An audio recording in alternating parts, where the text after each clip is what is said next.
ఆదికాండము 4వ అధ్యాయము.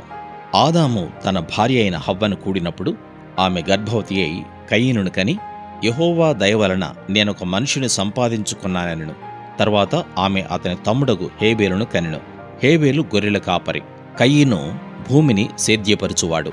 కొంతకాలమైన తరువాత కయీను పొలము పంటలో కొంత యెహోవాకు అర్పణగా తెచ్చెను. హేబేలు కూడా తన మందలో తొలిచూలున పుట్టిన వాటిలో క్రొవ్విన వాటిని కొన్ని తెచ్చెను. యెహోవా హేబేలును అతని అర్పణను లక్ష్యపెట్టెను, కయీనును అతని అర్పణను ఆయన లక్ష్యపెట్టలేదు. కాబట్టి కయీనుకు మిక్కిలి కోపం వచ్చి అతడు తన ముఖము చిన్నబుచ్చుకొనగా, యెహోవా కయీనుతో, నీకు కోపమేలా? ముఖము చిన్నబుచ్చుకునియున్నావేమి? నీవు సత్క్రియ చేసిన ఎడల తలనెత్తుకొనవా? సత్క్రియ చేయని ఎడల వాకిట పాపము పొంచియుండును. నీ ఎడల దానికి వాంఛ కలుగును, నీవు దానిని ఏలుదువనెను. కయీను తన తమ్ముడైన హేబేలుతో మాటలాడెను. వారు పొలములో ఉన్నప్పుడు కయీను తన తమ్ముడైన హేబేలు మీద పడి అతనిని చంపెను. యెహోవా, నీ తమ్ముడైన హేబేలు ఎక్కడనున్నాడని కయీనును అడుగ్గా, అతడు, నేనెరుగను, నా తమ్మునికి నేను కావలివాడనా అనెను. అప్పుడాయన, నీవు చేసిన పని ఏమిటి? నీ తమ్ముని రక్తము యొక్క స్వరము నేలలో నుండి నాకు మొరపెట్టుచున్నది. కావున నీ తమ్ముని రక్తమును నీ చేతిలో నుండి పుచ్చుకొనుటకు నోరు తెరిచిన ఈ నేల మీద ఉండకుండా నీవు శపింపబడిన వాడవు. నీవు నేలను సేద్యపరచునప్పుడు అది తన సారమును ఇక మీదట నీకియ్యదు. నీవు భూమి మీద దిగులుపడుచు దేశ దిమ్మరివై ఇందువనెను.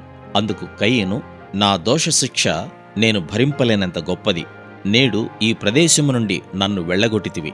నీ సన్నిధికి రాకుండా వెలివేయబడి దిగులుపడుచు భూమి మీద దేశ దిమ్మరినే ఇందును.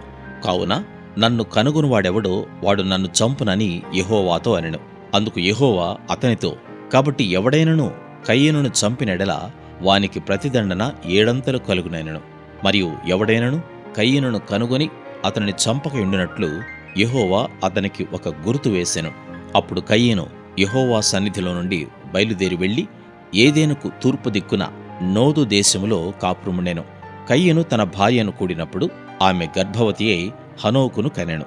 అప్పుడతడు ఒక ఊరు కట్టించి ఆ ఊరికి తన కుమారుని పేరును బట్టి హనోకు అను పేరు పెట్టెను. హనోకుకు ఈరాదు పుట్టెను. ఈరాదు మహూయాయేలును కనెను. మహూయాయేలు మతూషాయేలును కనెను. మతూషాయేలు లెమెకును కనెను. లెమెకు 2 స్త్రీలను పెండ్లి చేసుకొనెను.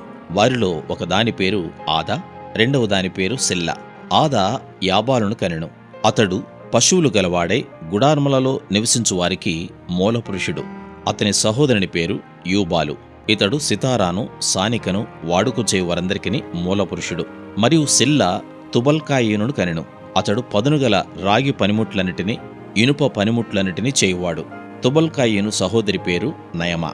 లెమెకు తన భార్యలతో, ఓ ఆదా, ఓ సిల్లా, నా పలుకు వినుడి.